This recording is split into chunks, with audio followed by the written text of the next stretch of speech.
Assalamualaikum warahmatullahi wabarakatuh. Waalaikumsalam warahmatullahi wabarakatuh. Bismillahirrahmanirrahim. Alhamdulillahirabbil alamin. Wa bihi nasta'in ala umuri dunya waddin. Wassalatu wassalamu ala asrofil anbiya'i wal mursalin sayyidina Muhammadin wa ala alihi wa sahbihi ajmain.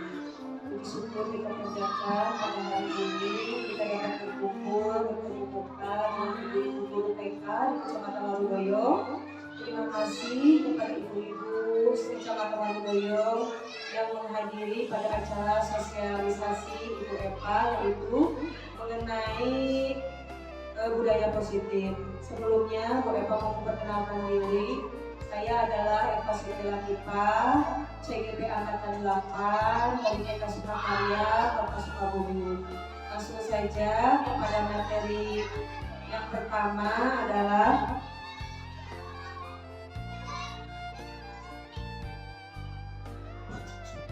mengenai filosofi pemikiran Yahya Dewantara.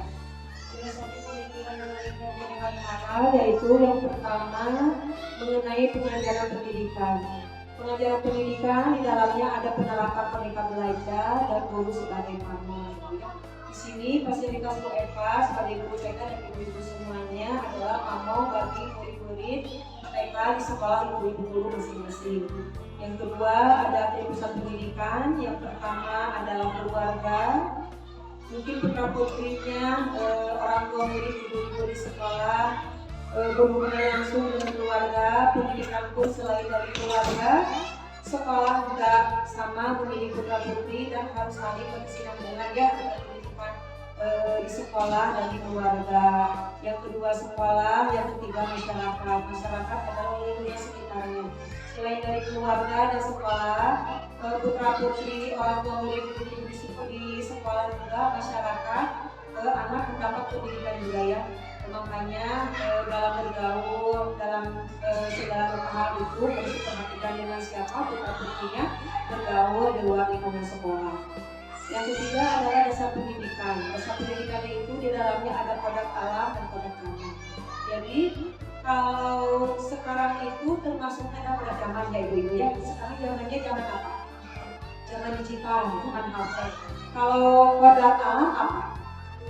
Yaitu kaulinan, seperti bermain sonda, bermain congklak, loncat tinggi, itu adalah kodrat alam.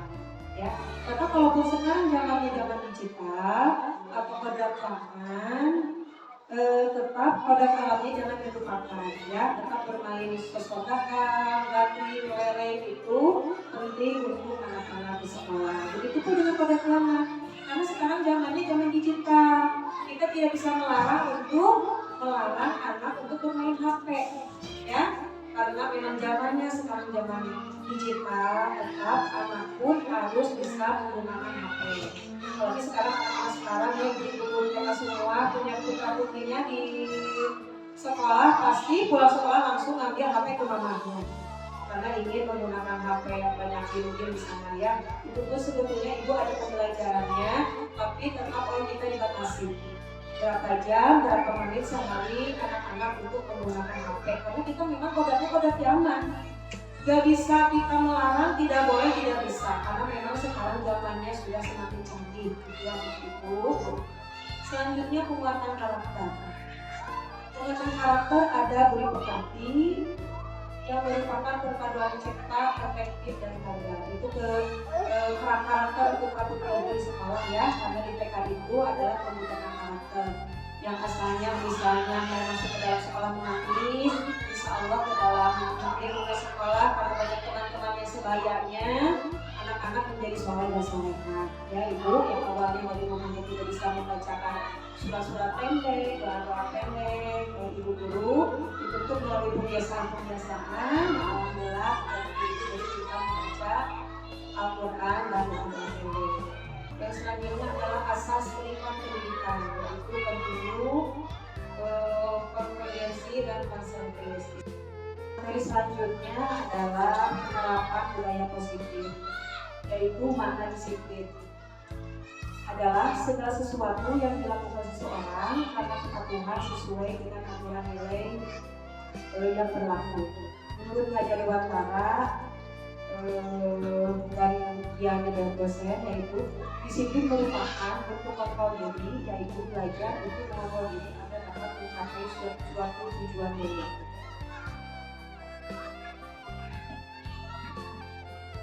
Sebenarnya adalah teori budaya positif. Yang pertama ada motivasi, yang kedua ada hukuman, yang ketiga ada penghargaan, yang keempat ada restitusi. Motivasi adalah kita memberikan support kepada peserta didik di sekolah ibu mereka semuanya, kepada peserta didik. Yang kedua yaitu hukuman. Hukuman itu hukuman yang diberikan kepada putra putri didik guru di sekolah ketika melakukan kesalahan. Yang ketiganya yaitu penghargaan. Penghargaan apa yang diberikan oleh ibu guru ketika putra putrinya melakukan kegiatan di sekolah. Dan yang keempatnya restitusi. Restitusi itu adalah melakukan penyelesaian ketika putra putrinya di sekolah melakukan perselisihan, kita menggunakan restitusi. Nanti kesananya ada ya pembahasannya. Di sini tadi yang sudah Ibu Eva jelaskan, motivasi tadi sudah ya. Motivasi itu sudah sesuatu yang mendorong seseorang untuk melakukan sebuah tindakan. Yaitu yang selanjutnya ada definisi dan perbedaan hukuman, konsekuensi dan restitusi. Tadi sudah dijelaskan, hukuman adalah segala bentuk tindakan terhadap suatu pelanggaran peraturan yang sudah dibuat. Hukuman merupakan tindakan yang menyakitkan dan harus terjadi ketika pelanggaran. Biasanya dalam bentuk fisik yang membuat anak tidak nyaman dalam jangka waktu panjang serta menimbulkan rasa malu bagi murid yang menerima hukuman. Jadi hukuman itu sebetulnya ibu-ibu di sekolah tidak cocok ya, karena akan melekat di memori kita pada jangka panjang.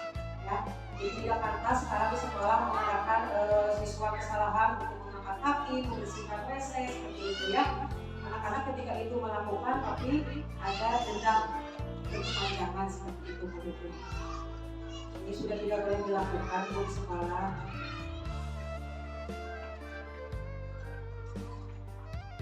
Sekarang konsekuensi adalah untuk tindakan yang harus diterima oleh seseorang ketika melakukan pelanggaran yang sesuai dengan tindakan pelanggarannya. Konsekuensi membuat murid tidak nyaman dalam waktu nanti. Konsekuensi itu boleh melakukan itu tapi harus ini seperti itu ya, menerima konsekuensinya apa yang dilakukan kesalahan kepada putra putrinya, tapi melekatnya dalam jangka pendek begitu. Sekarang restitusi. Ini restitusi merupakan proses menciptakan kondisi murid untuk memperbaiki kesalahannya dan mencari solusi dari pelanggaran atau masalah yang sedang dihadapi dengan memberikan pilihan serta memberikan penguatan secara positif, sehingga murid akan berpikir dengan sendirinya bagaimana tindakan terbaik untuk memperlakukan pelanggaran. Jadi yang restitusi itu sebetulnya menyelesaikan masalah dalam bentuk segitiga restitusi. Nanti akan dibahas kebesarannya ya. Sekarang dilanjutkan aja dulu ya Bu ya, karena masih banyak ini materinya yang harus disampaikan. Nah, penghargaan atau hukuman. Penghargaan dalam jangka dan pendek. Penghargaan itu tidak efektif mempertahankan jangka terpendek. Penghargaan akan merusak hukuman. Penghargaan adalah menghukum dan penghargaan mematikan aktivitas. Jadi penghargaan itu sebetulnya ibu tidak baik kita sebetulnya misalnya gini kepada anak-anak di sekolah. Ayo Rafka masuk ke sekolah, nanti kalau mau masuk ke dalam kelas kalau ibu guru kasih permen. Nah itu sebetulnya itu tidak baik. Apa kamu setiap hari kalau ibu guru itu kasih permen ya? Jadi ibu guru di sini juga sebetulnya memberikan penghargaan itu kurang baik gitu ya. Baik ibu-ibu, menurut ibu-ibu guru di sini ya, yang sudah barusan saya sampaikan, mana yang cocok dari ketiga ini ketika sedang berinteraksi dengan putra putri yang sekolah? Apakah hukuman, atau yang kedua konsekuensi, atau yang ketiga restitusi? Restitusi. Good, restitusi. Apa di dalamnya di restitusi?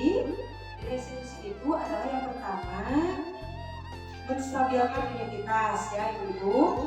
Yang kedua, validasi tindakan yang salah. Yang ketiga, menanyakan keyakinan. Ibu-ibu tadi yang sudah dijawab oleh ibu-ibu semuanya, yaitu restitusi ya Bu ya. Di sini pendekatan restitusi yang pertama, restitusi proses memperbaiki kesalahan seseorang. Yang kedua, restitusi proses kolaborasi yang mengajak seseorang mencari solusi. Yang ketiga, restitusi membuat murid memiliki tujuan dan memulihkan dirinya setelah berbuat salah. Yang keempat, restitusi ketika seseorang berbuat salah, maka guru akan merefleksikan dirinya tentang apa yang sudah dilakukan memperbaiki kesalahan sehingga menjadi pribadi yang lebih baik.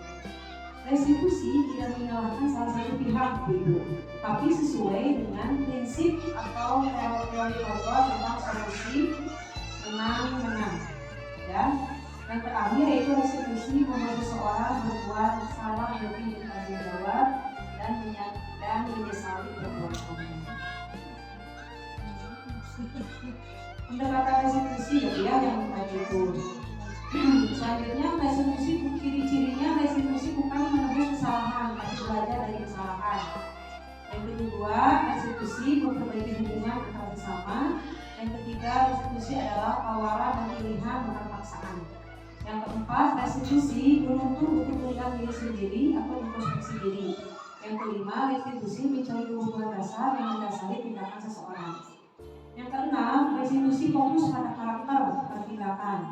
Yang ketujuh, restitusi memberikan penguatan. Yang kedelapan, restitusi mengembalikan seseorang yang berbuat salah pada kelompoknya. Dan yang kesembilan, restitusi fokus pada solusi. Itu adalah ciri-ciri restitusi ya. Jadi yang cocok untuk menyelesaikan suatu masalah. Sekarang tahapannya segitiga restitusi apa? Yang pertama, tahapannya itu adalah menstabilkan identitas dulu. Yang kedua, memvalidasi tindakan yang salah. Yang ketiga, menanyakan keyakinan kelas. Salah satu pendekatan yang dilakukan dalam melakukan restitusi di kelas yaitu dibuat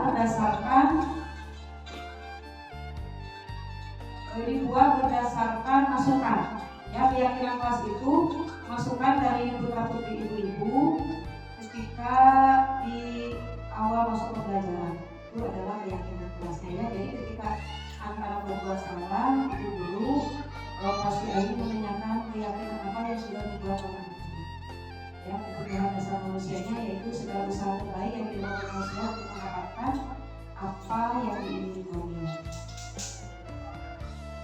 Ketika putra-putri yang melakukan kesalahan itu, ibu guru dapat menelaah kebutuhan apa yang dibutuhkan oleh putra-putri ibu guru di sekolah ketika berbuat kesalahan. Apakah kebutuhan bertahan hidup, apakah kebutuhan kesenangan, apakah kebutuhan penguasaan, apakah kebutuhan kebebasan, atau kebutuhan kasih sayang dan rasa diterima. Nanti ibu-ibu sebagai ibu guru TK bisa menebak kebutuhan apa ketika anak tersebut melakukan kesalahan. Berarti anak tersebut ternyata kebutuhannya ini, misalnya kesenangan. Dengan dia berbuat ketawa-ketawa ketika sudah jaya dengan temannya, berarti dia kebutuhan kesenangan yang dibutuhkannya.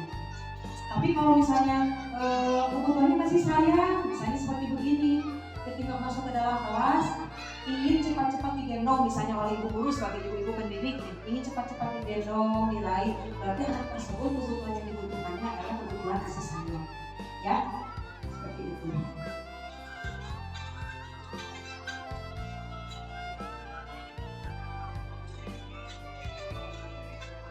Ada 5 posisi kontrol. Yang pertama yaitu penghukum, yang kedua pemantau, yang ketiga pembuat rasa bersalah, yang keempat teman, yang kelima manajer. Coba ibu-ibu sebagai ibu guru misalnya, yang cocok ibu sebagai ibu guru itu apakah penghukum, pemantau, pembuat rasa bersalah, teman, atau manajer memposisikan ibu-ibu di sekolah kepada peserta didik? Sebagai apa coba? Kalau ibu jadi ibu guru di sekolah menghadapi anak-anak anak yang bersalah. Ibu memposisikan di sini, posisi kontrolnya coba lihat di sana. Ibu cocoknya masuknya posisi kontrol apa? Apakah pembuku, pemantau, pembuat rasa bersalah, teman atau manajer? Manajer, betul. Jadi ibu guru di sini memposisikannya sebagai manajer. Ya, kita.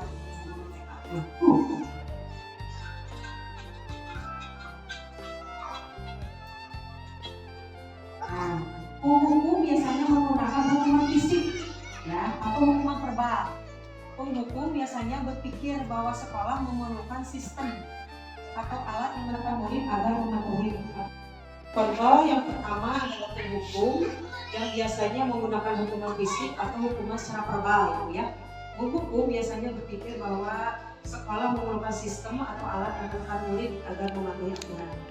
Yang kedua yaitu teman. Posisi kontrol teman biasanya guru tidak akan menyakiti murid, namun tetap berupaya untuk muridnya dengan pendekatan persuasif. Guru menggunakan hubungan baik dan humor dalam mengingatkan murid.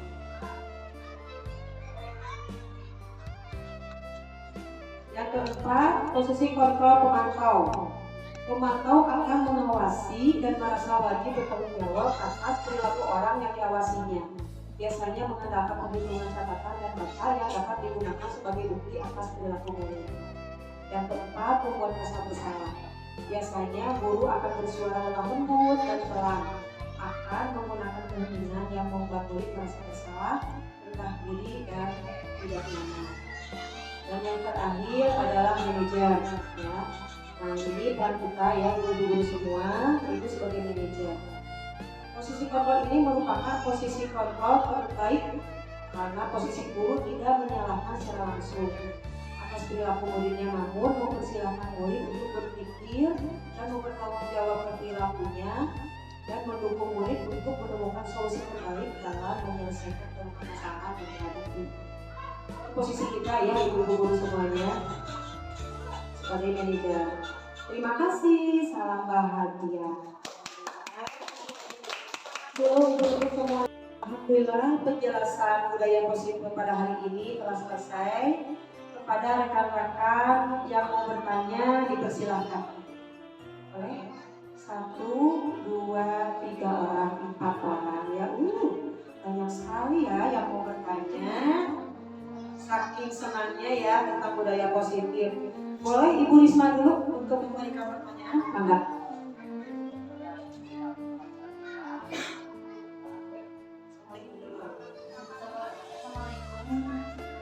Assalamualaikum warahmatullahi wabarakatuh.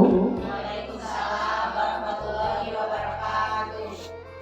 Mbak, maaf saya mau bertanya, bagaimana cara Ibu Eva mengimplementasikan restitusi ketika ada permasalahan yang terjadi kepada anak? Terima kasih. Bagaimana cara mengimplementasikan restitusi ketika ada permasalahan di sekolah? Ini ya Bu Risma. Kalau di sekolah itu selalu ada aja permasalahan untuk putri didik di sekolah. Bagaimana itu cara mengatasinya? Apabila ada permasalahan yang terjadi kepada putra putri di sekolah, tentu ibu guru harus mendengarkan dulu dari kedua belah pihak. Misalnya ya, permasalahannya A, yang kasusnya B dan C misalnya ya.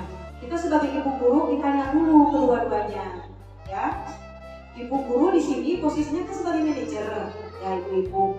Kita sebagai manajer mendengarkan apa kesalahan dari putra putri ibu melakukan seperti demikian. Nah, setelah mendengarkan terlebih dahulu apa yang terjadi, selanjutnya anak-anak yang terlibat permasalahannya itu sebagai tahapan dalam menstabilkan identitas, ibu seperti itu ya. Bagaimana ini sampaikan rebutan mainan? Nah, itu namanya adalah menstabilkan identitas. Mungkin jawaban B dan C pasti semuanya kedua-duanya ingin menang, ya. Nah, di sini posisi ibu guru tidak boleh berat sebelah, tapi keduanya tetap harus didengarkan. Bagaimana B, bagaimana C, ya. Jadi di sini adalah ibu guru harus dapat menstabilkan identitas kedua putra-putri kita yang memiliki permasalahan. Selanjutnya yang keduanya apa? Yang keduanya yaitu memvalidasi tindakan. Memvalidasi tindakan itu apa? Jadi yang salah atau apa yang dilakukan itu pasti dari kedua belah pihak itu memiliki alasan.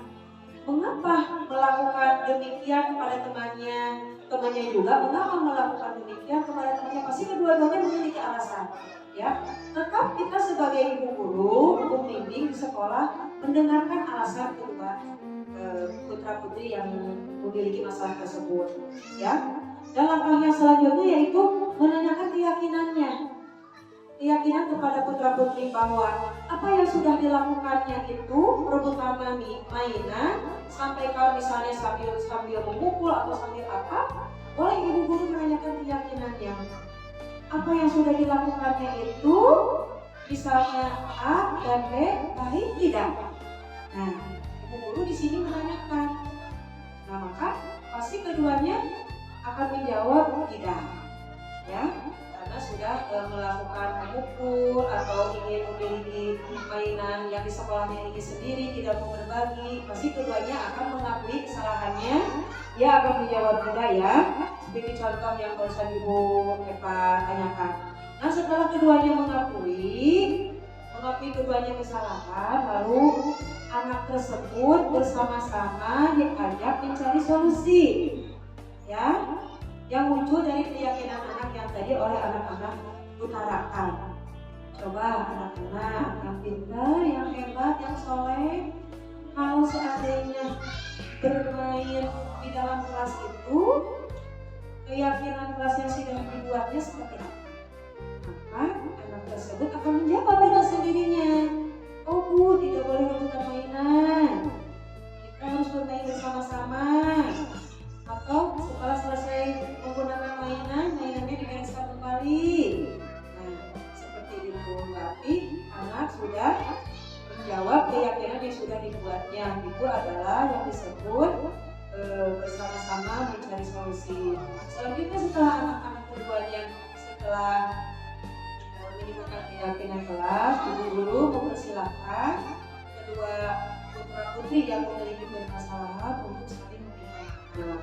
Dan selanjutnya setelah saling bermaafkan dan bermain kembali dengan teman-teman yang lain.